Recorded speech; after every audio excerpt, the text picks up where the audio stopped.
Meus queridos irmãos, boa noite, graça e paz. Louvado seja o nome do Senhor, que nos concede, irmãos, a possibilidade de estarmos reunidos aqui nesta noite. Amados, sem muitas delongas e sem muitos pormenores, quero convidar os irmãos ao texto bíblico.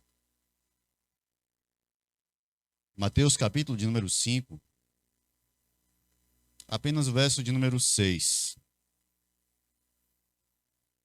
Assim nos diz a palavra do Senhor. Bem-aventurados os que têm fome e sede de justiça, porque eles serão fartos. Meus irmãos, nós temos falado aqui sobre a fé cotidiana. Porque, por incrível que pareça, muitas vezes a fé cristã, ou a fé em si, a vida cristã, ela é vivida em, vamos colocar assim, em dois mundos. Como diria Francis Schaeffer, em dois estágios ou dois escalonamentos. Nós temos uma vida de igreja e temos uma vida de mundo. Temos uma vida de religiosa, em que nós nos apresentamos na casa do Senhor, e temos outra vida que não tem nada a ver com isso aqui, lá fora, na rua, na nossa vida, no nosso cotidiano, nas nossas relações pessoais e interpessoais. Porém, quando a gente olha para o Evangelho de Mateus, no capítulo 5, famoso Sermão do Monte, nós entendemos que isso não é, de forma alguma, cristianismo. Cristianismo não pode ser dual, ele não cabe numa espécie de pensamento dualista entre uma vida cristã, ou uma vida religiosa e uma vida secular. Inclusive, esse termo de secular é um termo que não cabe à vida cristã, porque nada para nós é secular. Não existe vida secular. Toda a vida é vida diante de Deus. Você não deixa a sua fé em casa para você ir trabalhar. Você não deixa a sua fé guardada numa gaveta para você assistir um filme. Você não deixa a fé guardada em algum lugar para você ir para um namoro, para um encontro, para um restaurante. Você é um cristão em qualquer situação, em qualquer local. Logo, essa ideia de uma vida secular, não, porque meu trabalho é secular, eu tenho uma ocupação secular. Não, toda ocupação sua, toda ocupação cristã é uma ocupação diante de Deus. Todo trabalho cristão é um trabalho diante de Deus. É aquilo que nós chamamos que toda a vida diante de Deus, corendeu. Toda a vida diante de Deus. Nós somos chamados a viver assim.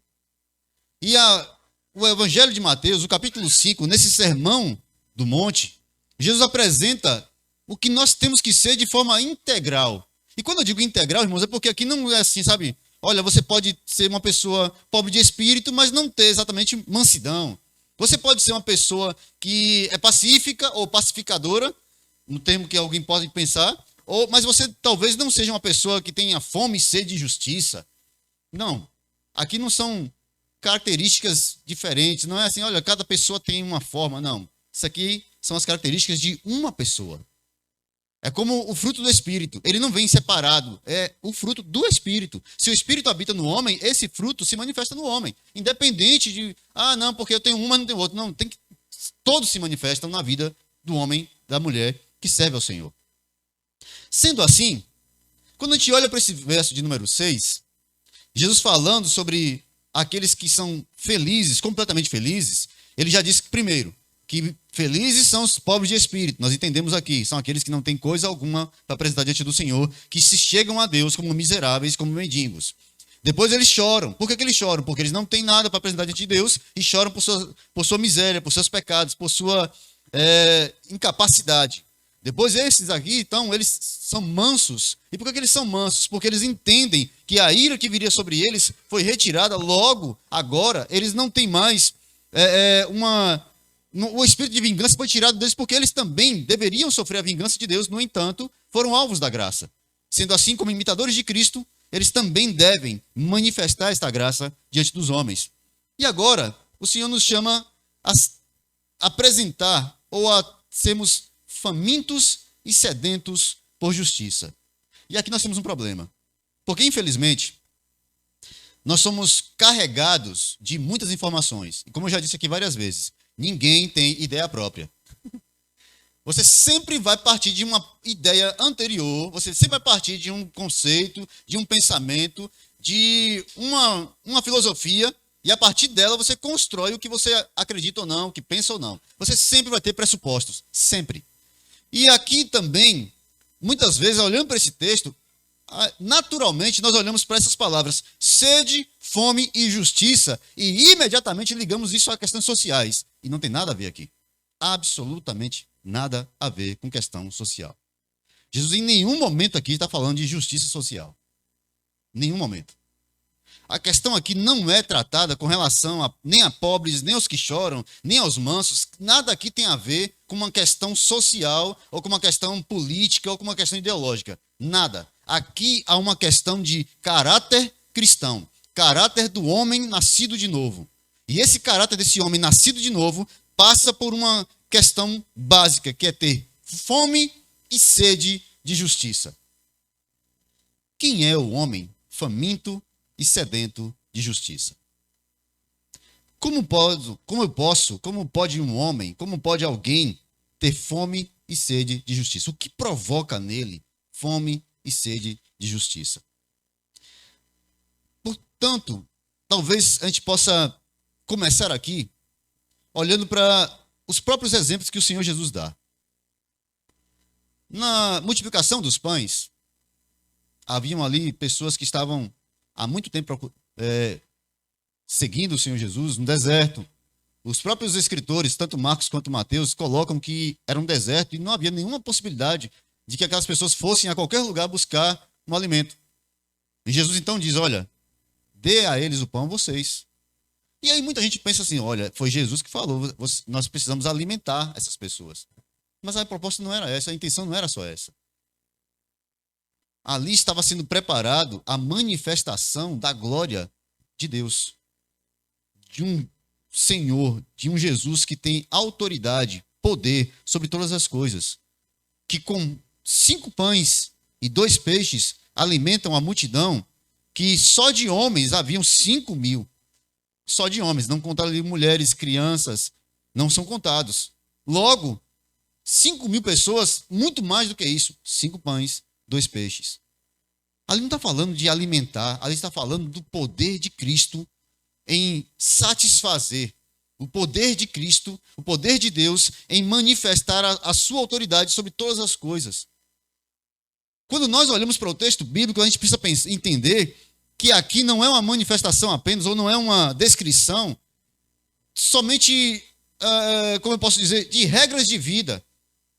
O principal propósito da Escritura é glorificar a Deus, manifestar a sua graça, manifestar o seu poder, manifestar o seu caráter. E aqui Cristo está fazendo isso, manifestando o caráter daqueles que o seguem, que o servem. Que fome e sede é essa, então? Famintos e sedentos são aqueles que, e a palavra aqui original, ela dá a entender que são aqueles que estão caminhando numa espécie de deserto, de lugar vazio, onde não há nenhuma possibilidade de saciar-se. Famintos, aqui é, no bom baianês, esfomeado. Aquele que está realmente a garganta seca, o palato já colou, a língua já está inchada, não tem mais, não consegue nem engolir mais, porque não tem mais saliva. Sedento. Alguém extremamente sedento. Alguém acostumado. E aqui a linguagem é clara porque os judeus estão aqui, nesse contexto de Cristo, todos ali estão acostumados a atravessar o deserto. O deserto era parte da região, da geografia desse povo. Era comum eles atravessarem o deserto. E todo mundo ali sabia como era difícil, ruim, atravessar um deserto sem água, sem o pão. Fome de verdade. E sede mortífera. Mas como é que pode, então, o Senhor dizer que pessoas assim são felizes? São felizes esses. Por que eles são felizes? O que é que leva uma pessoa sedenta e faminta a ser feliz? Como sempre, o Evangelho vira nosso mundo de cabeça para baixo. O mundo secular, entre aspas, né? Já falei que esse negócio secular não existe. Mas esse mundo natural, que tudo parece tão comum, Cristo muda isso e vira isso. famintos e sedentos por uma justiça que não pode ser encontrada em nenhum outro lugar senão em Cristo. Famintos e sedentos por algo que eles não podem ter, que eles não podem construir.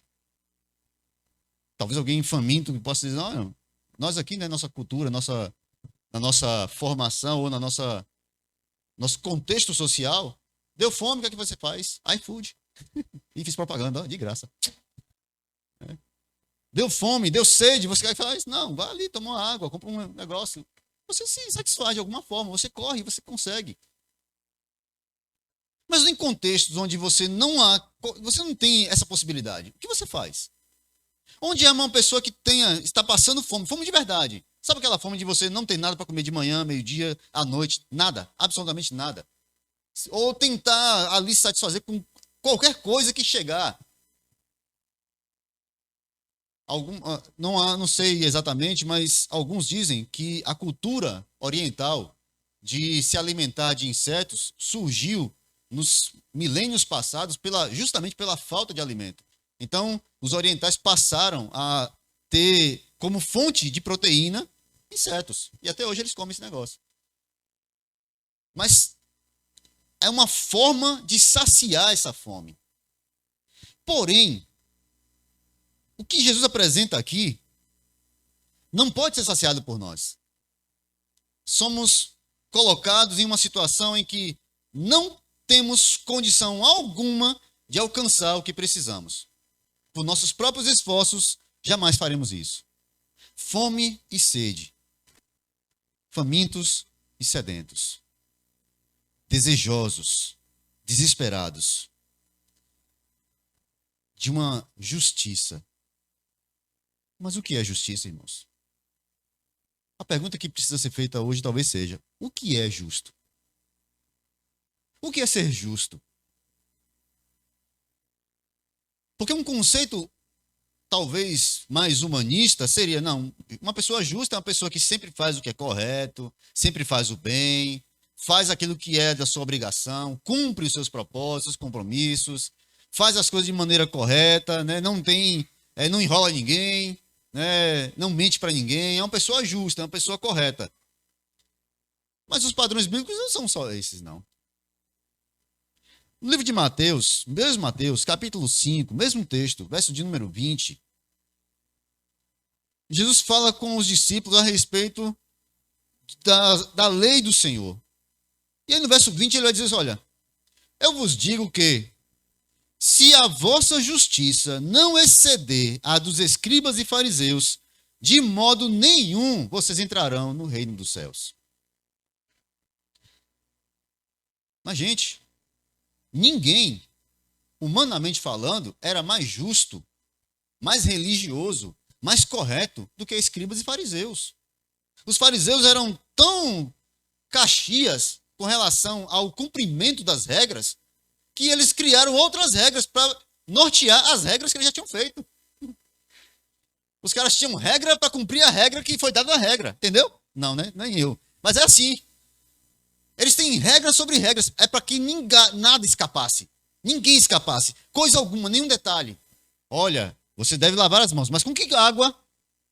Como é que essa água pode ser derramada? E que vasilha vai ser usada? Onde é que eu derramo essa água? E depois que usar a água, joga onde?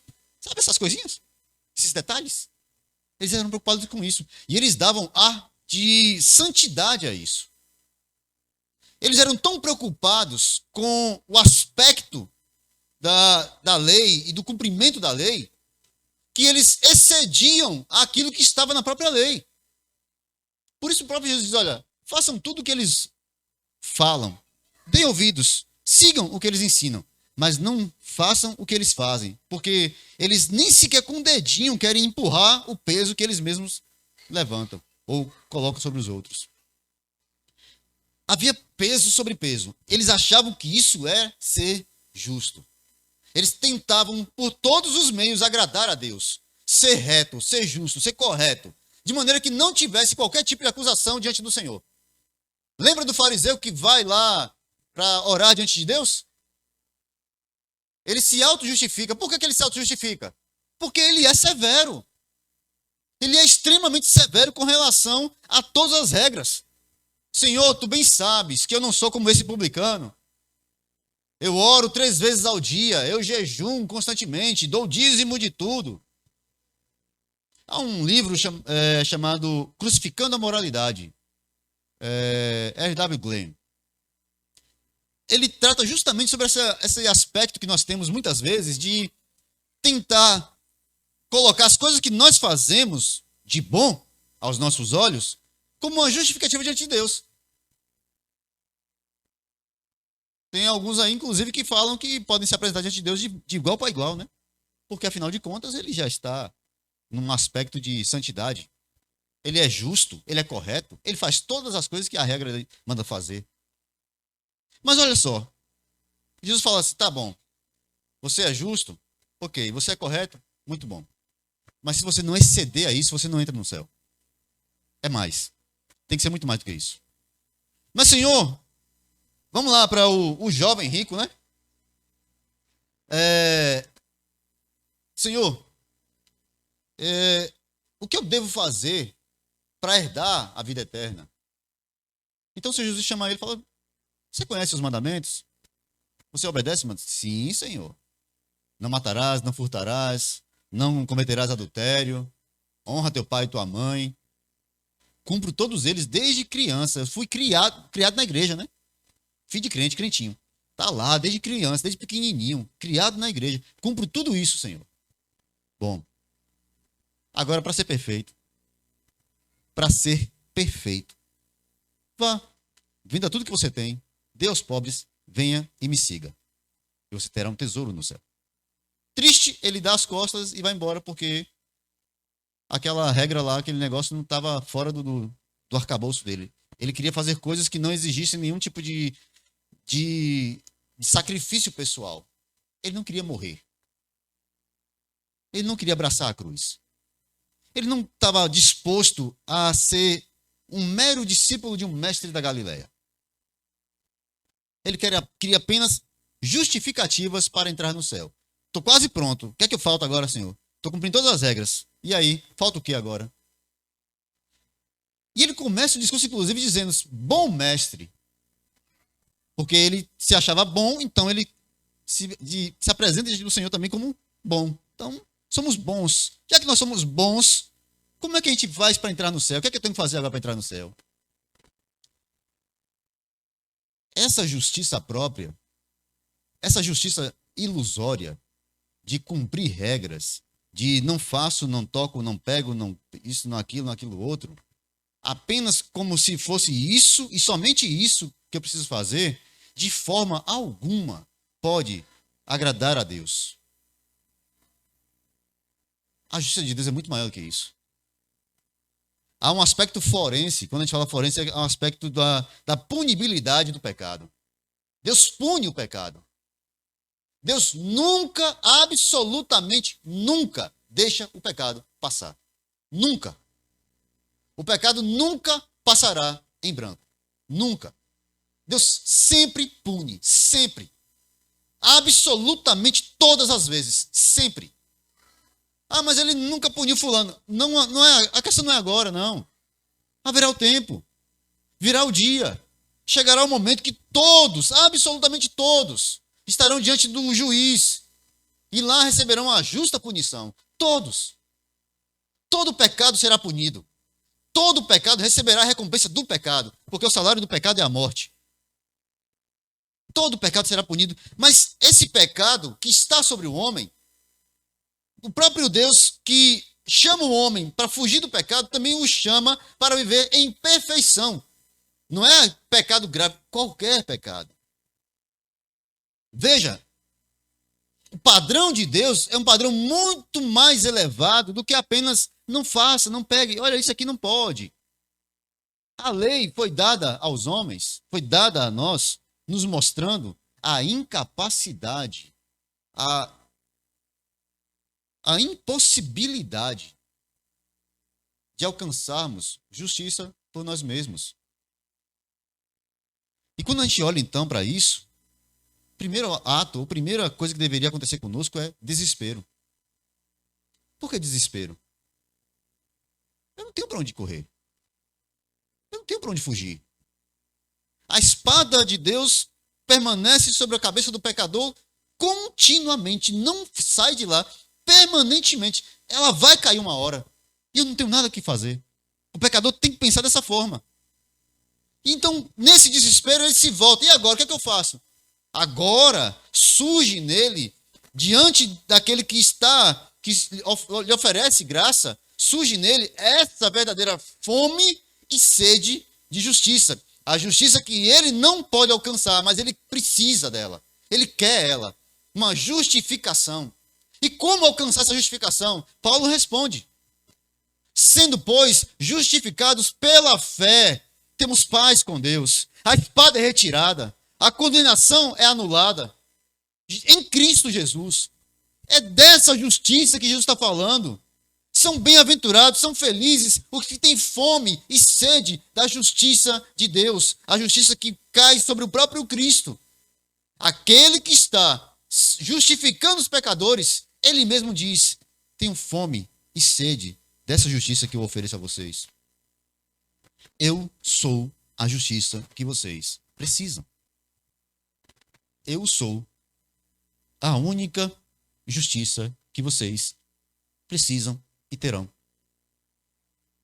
No céu, como a gente costuma dizer, desculpa aí o pessoal do direito, tá? Mas não tem advogado. No céu não tem advogado, não tem promotor. Auto da Compadecida, irmão, é só um filme, tá? Não fica achando que aquilo é verdade, não, tá bom? Não vai ter nenhuma compadecida lá no céu para te dizer: não, ele fez isso porque estava com fome. Vai nessa não. Diante de Deus, ninguém é justificado porque isso, por aquilo outro.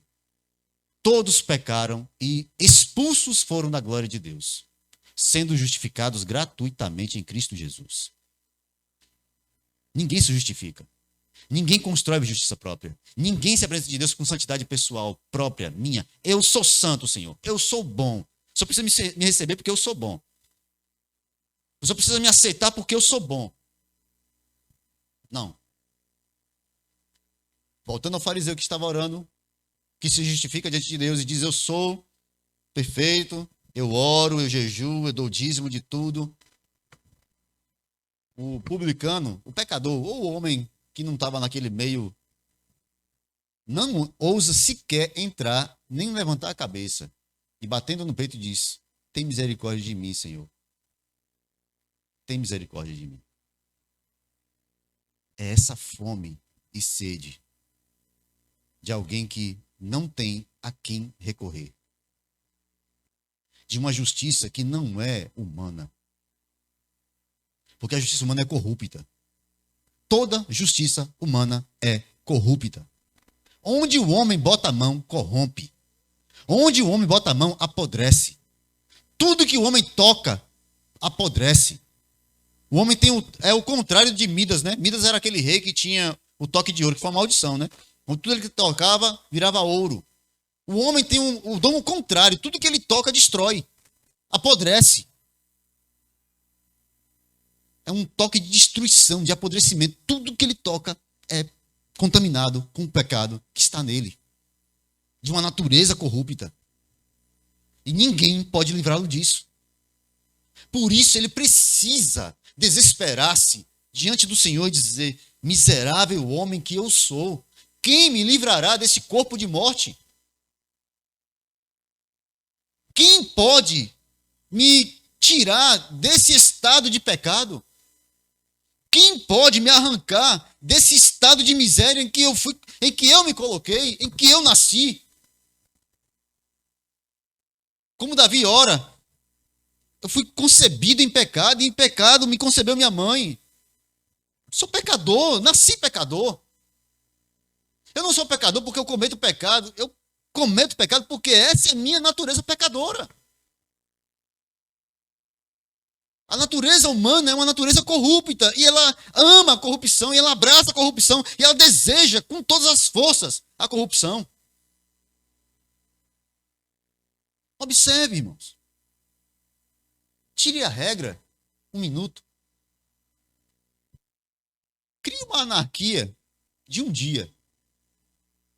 Um dia só. Anuncia aí, um dia só. Olha, hoje não vai ter polícia na rua, não vai ter fiscalização de nada, não vai ter ninguém dizendo nada. Faça o que você quiser, né? Filosofia de Raul Seixas. Faz o que quiser, pois está tudo na lei. Faça aí. Fique à vontade. Você teria coragem de sair de casa? Tá tudo liberado. Você teria coragem de botar o pé na rua? Por que você não bota o pé na rua? Por que você não tem coragem? Porque você sabe o quão destrutiva pode ser a natureza humana. Mas essa mesma natureza humana, que é limitada pela lei, e entenda, não é somente a lei na questão da legislação, de regras que os homens colocam sobre os próprios homens. Não só isso, mas a própria lei, Deus estabelece limites. A própria morte é um limite. A morte é um limite para o homem. O homem é limitado em muitas coisas por Deus. O homem não é eterno. É uma limitação que o Senhor dá. Vive pouco, é outra limitação. Envelhece, fica fraco, porque se ficasse forte o resto da vida, era o resto da vida fazendo coisa errada.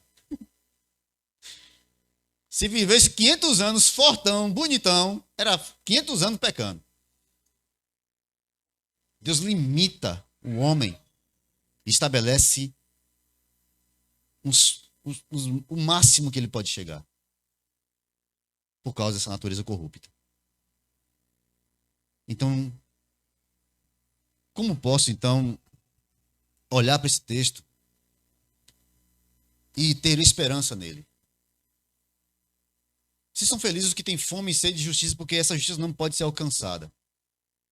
Mas ela não termina assim, porque Jesus diz, bem-aventurados que têm fome e sede de justiça, porque eles serão fartos. Fartos aqui vem de uma expressão que significa empanturrado mesmo, barriga cheia. Sabe? Domingo depois de meio-dia. Almoço de domingo. Pois é. Barriga cheia. Aquela feijoada que depois, né, você come, dá aquela depressão pós-prato, né? Você fica triste, procura a cama. Essa satisfação, esse encher-se, esse empanturrar.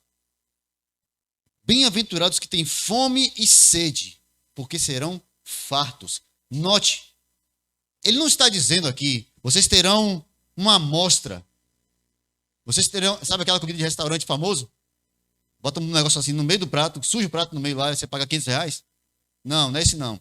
Vocês não vão ter uma amostra de alguma coisa, vocês terão fartura, satisfação. Bem-aventurados aqueles que, desesperados pela fome e sede de uma justiça que não podem alcançar, olham para Cristo e sentem-se satisfeitos nele. A justiça chegou a mim. Como? Em Cristo Jesus.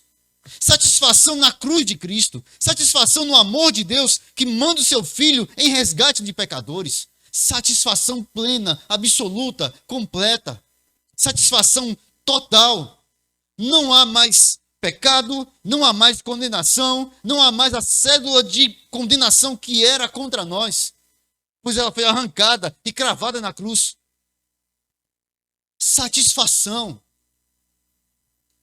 É uma palavra que John Piper usa muito, porque a teoria ou a filosofia de vida dele seria essa, né? John Piper fala sobre o estar satisfeito em Deus.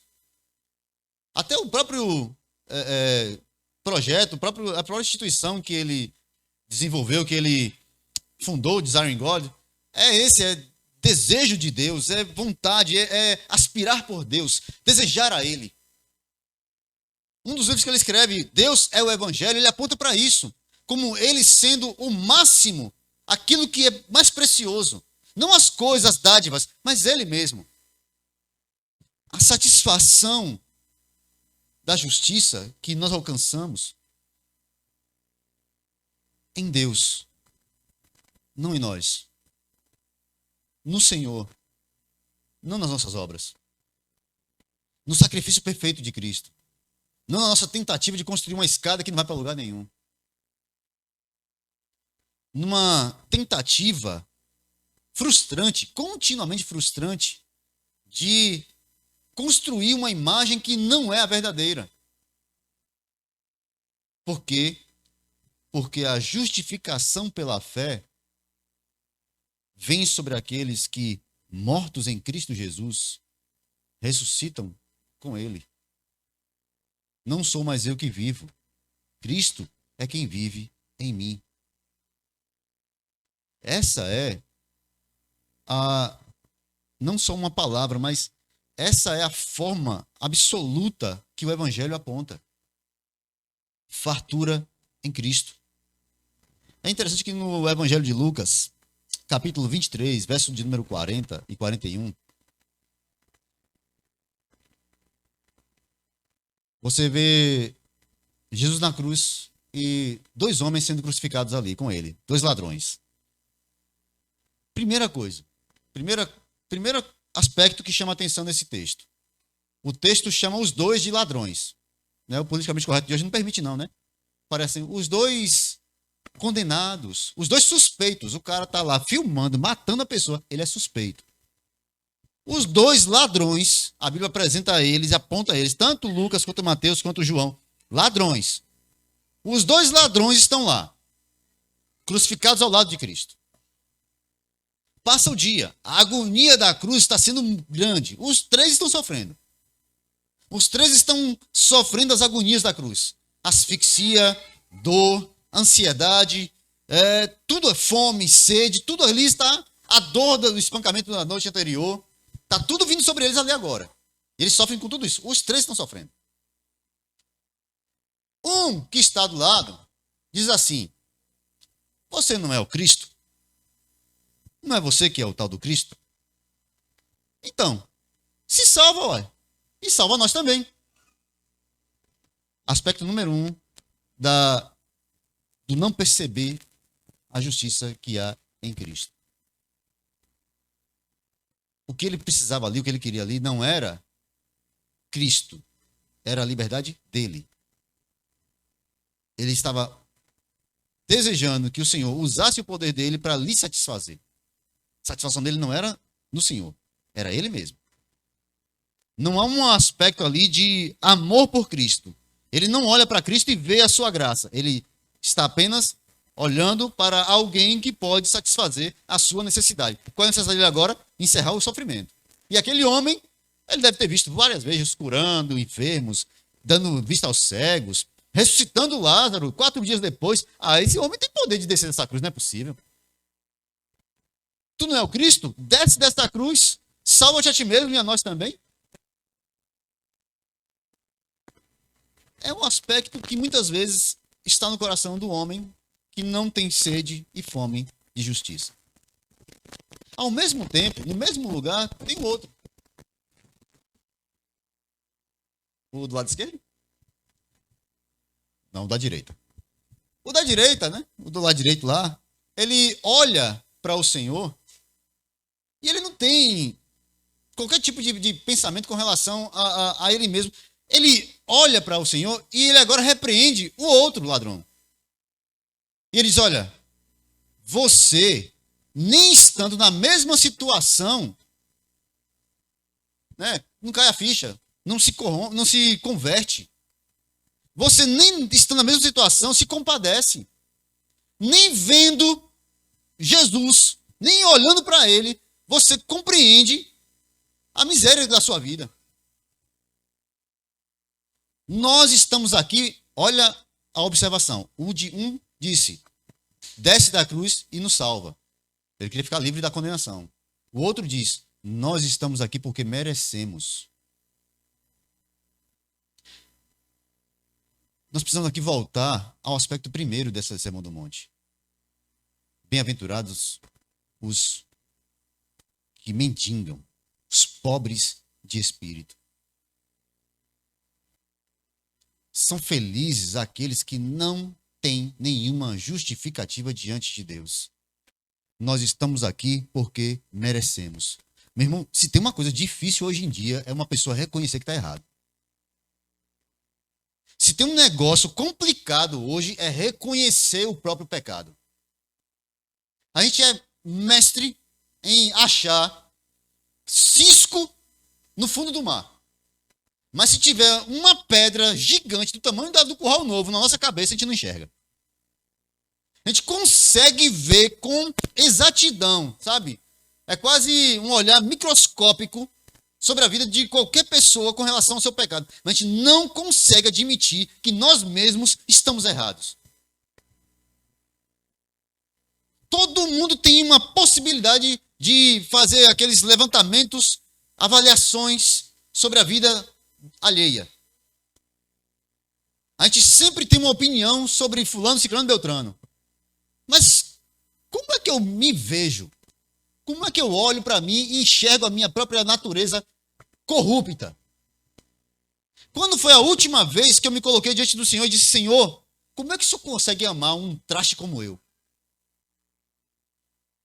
Como é possível que o Senhor ame alguém como eu, corrupto como eu, com um coração tão ruim quanto o meu? Você pode dizer: não, mas aí eu não sou assim. Eu sou uma pessoa boa. É porque você não se viu ainda. É porque não enxergou ainda. O espelho da palavra ainda não abriu ainda. Mas quando o espelho da palavra te mostra o monstro que tem, você toma medo. Sempre há uma possibilidade de achar as montanhas de pecado dos outros, mas o Monte Everest dos nossos pecados a gente não enxerga. A gente ainda coloca um tapete em cima. Tem um tapete que dê para cobrir o Monte Everest, gente? Difícil, né? Consegue cobrir o Monte Everest? Nem quando tem tempestade aquele trem some. A gente tem a tendência a esconder isso.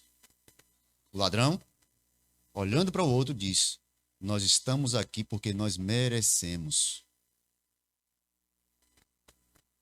Eu estou sofrendo, eu roubei, eu sou ladrão, eu admito, eu errei, eu cometi esse erro, eu fui pego, eu fui crucificado, mas todo o sofrimento que eu estou aqui sentindo é culpa minha, eu mereço.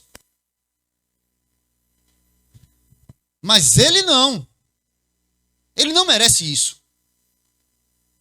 Nenhum mal ele fez. Ele é santo, ele é justo. Essa é a básica diferença de quem tem fome e sede de justiça e olha para o lugar correto. Com a autojustiça, com a autojustificação, talvez dizendo assim: não, mas é porque meu pai fazia isso, minha mãe fazia aquilo, é porque eu nasci numa favela, é porque eu não sei o quê, é porque eu virei ladrão. Justificação teve de monte. Mas o outro não justifica nada. Ele diz: eu estou aqui porque eu errei. Senhor, lembra-te de mim quando entrar no teu reino. É simples assim. É graça. Simplesmente graça. Admitindo o erro, assumindo o pecado, assumindo a culpa e olhando para aquele que pode justificar, dizer: justifica-me, Senhor, porque eu não tenho nada. Me esconde na tua santidade, porque eu mesmo não tenho. Me apresenta diante do Pai em pureza, porque eu não sou puro. Eu preciso da tua pureza para me apresentar diante do Pai. Admitir, irmãos. Aí então, alcança a justificação. A resposta de Jesus para o ladrão foi: hoje estarás comigo no paraíso. A resposta daquele que justifica o pecador sempre é: se é esse que vai a ele em arrependimento. E é interessante que ouvi uma vez Josemar Bessa dizer: a cruz não é sobre a última hora em que o homem pode se arrepender, mas é o fato de que a graça de Cristo alcança o homem em qualquer momento. Porque a crucificação não é sobre os ladrões, é sobre Cristo. É sobre aquele que justifica. Ele, a justiça de Deus. Ele.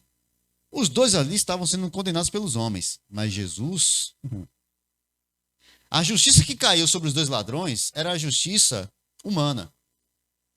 Apanharam, foram humilhados, passaram a noite inteira de fome, de sede, arrastaram uma trave, uma cruz enorme por boa parte do caminho. Fizeram tudo aquilo como condenação humana. Mas sobre Cristo tinha uma outra condenação muito pior. Sobre Cristo havia uma justiça que não é humana. Os romanos só podiam, ao máximo, matar o homem. Era o máximo que eles podiam fazer. Cristo está sofrendo a justiça de um Deus eterno, soberano, absoluto. E ele carrega sobre ele os pecados, inclusive daqueles dois que estavam ali. Ou melhor, daquele que salvou, né? Ele carrega o pecado. E a ira de Deus, que é santa, e a justiça de Deus, que não volta atrás, a justiça de Deus, que tem que encontrar o alvo dela e tem que ser derramada, essa ira santa e absoluta, cai sobre Cristo, derrama-se sobre ele. E enquanto os dois estão sofrendo as questões apenas físicas, Jesus carrega uma condenação e um peso espiritual. Todo pecado da sua igreja, todo pecado dos seus filhos, todo pecado dos seus servos, todo pecado sobre ele. A condenação de Deus, a justiça de Deus sendo executada perfeitamente sobre ele. Justiça de Deus. Pedro, olhando para essa cena, ele, na sua primeira carta, capítulo 3, verso 18, porque também Cristo morreu uma só vez pelos pecados, o justo pelos injustos. Nenhum pecador, nenhum homem pode se apresentar diante do Senhor e dizer: Senhor, sou justo. Mas todo aquele que está em Cristo pode olhar para ele, pode se chegar a ele, se apresentar diante de Deus e dizer: Senhor, sou justificado no sangue do teu filho. A ira do Senhor já alcançou, já foi satisfeita naquele que morreu na cruz por nós. Justiça perfeita. É dessa fome e dessa sede que Cristo está falando. Toda satisfação humana, sabe? Todas as políticas sociais, tentativas de organização, tudo que se faz para satisfazer ou para amenizar ou para mitigar as mazelas da humanidade, ok, são boas tentativas, são louváveis, mas jamais, absolutamente nunca mudarão a realidade. Nunca. Essa sede e essa fome não são uma sede e fome natural, porque isso aí pode ser satisfeito. Fome e sede pode ser satisfeito. A forma de se satisfazer. Mas essa fome e sede de justiça só pode ser satisfeita em Cristo Jesus. Certo dia, o Senhor estava andando. Ele ia para Jerusalém, estava passando por Samaria. Ou melhor, estava voltando de Jerusalém, estava passando por Samaria. Se assenta à beira de um poço. Os discípulos saem para comprar pão. Se chega uma mulher. E a mulher que chega se senta próximo dele. Ou melhor, se chega ao poço, ele está sentado no poço. E ele pede água a ela. E ali começa uma conversa muito interessante. Porque a primeira coisa que Jesus pergunta a ela, ou melhor, que ele fala a ela, é: quero água. Ela então coloca o impedimento social. Havia ali uma espécie de preconceito. Você é judeu, sou samaritana, nós não nos falamos. Vocês se acham melhores do que nós. A resposta dele é: se você soubesse quem fala com você, você pediria água, ele daria água. Não essa água, porque essa água que você tem aí, você vai tomar ela e vai voltar a ter sede. Mas se você beber da água que eu lhe der, nunca mais você terá sede. A sede que aquela mulher tem física, ela vai ao poço todos os dias. Ela tem que saciar todos os dias. Ela tem que ter acesso ao poço todos os dias. Mas quando ela encontra a fonte da água da vida, a sede que ela tem na sua alma é satisfeita uma única vez, de maneira permanente, absoluta e completa. Nunca mais ela terá sede. Os homens que estavam ali naquela multidão que comeu o pão multiplicado, comeu, se satisfez. E é interessante que a palavra que está lá, e satisfez, ou ficaram satisfeitos, é a mesma palavra que está aqui. É a mesma palavra que dá satisfação aqui, do encheram-se.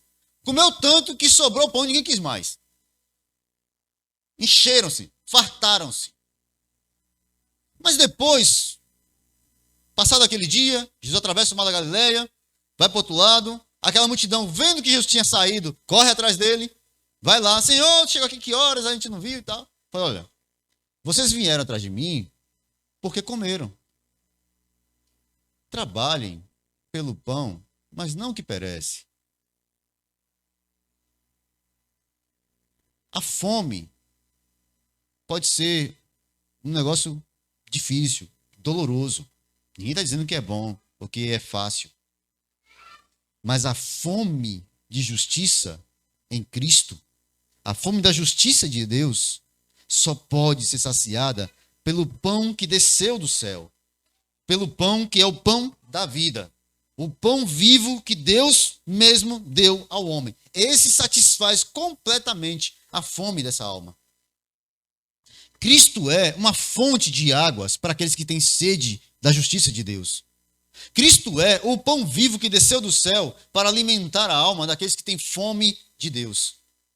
Mas essa sede e essa fome, irmãos, não são só esses sentimentos assim, sabe, passageiros, de um louvorzinho que vai, aquele negócio todo, movimento, ou de fazer uma noite de oração, olha, foi uma bênção. Não, isso aí passa. Essas comoções passam. Esses movimentos passam. Essas alegrias de uma noite de louvor passam. Mas a satisfação em Deus é aquela satisfação que permanece em qualquer lugar, em qualquer circunstância, em qualquer hora. Na dor, diante de um caixão. Ela continua satisfeito em Deus. Na dor de receber um diagnóstico terrível, eu continuo satisfeito em Deus. Por quê? Porque essas coisas vão passar. Mas há uma fome, há uma dor, há uma morte muito pior do que todas essas. Há uma doença muito pior. E ela só pode ser tratada, curada, por aquele que já satisfez completamente a justiça de Deus. Cristo é quem satisfaz. Cristo é quem cura a doença da alma. Cristo é quem satisfaz o homem pecador. Cristo é quem traz o homem da morte para a vida. Cristo é quem transforma pecadores em santos. Cristo é a justiça de Deus. Quer saber o que é ser justo? É estar em Cristo. Quer saber quem é justo? Aqueles que estão em Cristo Jesus. Quer viver uma vida de justiça? Viva imitando a Cristo. Isso é justiça. Tudo mais é uma imitação barata e meio que desfocada de uma realidade perfeita e absoluta que só há em Deus. Tudo mais são desculpas para a gente tentar satisfazer nosso próprio ego. Percebe, irmãos? Perceba se não há um ar de autojustificação em muitas coisas que as pessoas fazem. Vai fazer um serviço social, alardeia para todo mundo. Bota na FM, bota foto no Instagram. Vai lá, entregando o coitado lá que está recebendo a doação, ainda tem que pagar, né, que passar pela humilhação de aparecer em rede social de todo mundo porque está recebendo a doação do fulano. Tem que aparecer por quê? Porque não, eu fiz uma boa ação, então olhem para mim, porque eu sou uma pessoa boa. Olhem para mim como eu sou uma pessoa maravilhosa. Eu olhei para esse homem que estava doente e satisfiz a necessidade dele. Só que o ato de Deus, a satisfação do Senhor, não é uma satisfação externa, vazia, de autopromoção, de autojustificação. A justiça de Deus, perfeita e absoluta, justifica o homem no seu homem total, absoluto, completo, integral. Justifica o homem do seu maior problema. Porque o problema do homem, a lei, os crimes, as coisas daqui, podem até ser amenizadas pelos homens. Como eu disse, aqui no mundo a gente tem advogados, tem defensoria, tem direitos humanos, tem um monte de coisa. No céu não, meu filho. Diante do trono de Deus, é o homem e Deus. Sem advogados, sem intercessores, sem ninguém. O homem e Deus. Só. Nu. Completamente despido de qualquer possibilidade de se esconder. E como se apresentar diante de um Deus assim? Justificados pela fé em Cristo Jesus. Só assim. Somente justificados pela fé em Cristo Jesus. Como posso me ajoelhar diante de um Deus tão santo? Como ele vai me receber? Justificados pela fé em Cristo Jesus. Como posso orar para que o Senhor alivie a dor, cure o enfermo que está ali passando, e eu me compadeço dele, eu oro ao Senhor, intercedo por ele. Como Deus vai me ouvir?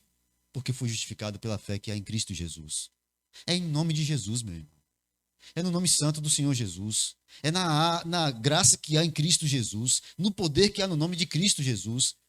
Sabe, é somente em Cristo Jesus. Nele somente. Não olha para você, não tenta se apresentar diante do Senhor com justificativas pessoais. Há um esvaziamento. E vazio de tudo. E solto todas as possibilidades de... Sabe quando você está em um lugar... Eu sou péssimo de equilíbrio. Então, assim, se me colocar em cima de uma agulha, eu caio de cima dela. Mesmo que seja uma agulha tão pequenininha. Se me colocar... Eu não sei nem se eu consigo mais subir em um muro.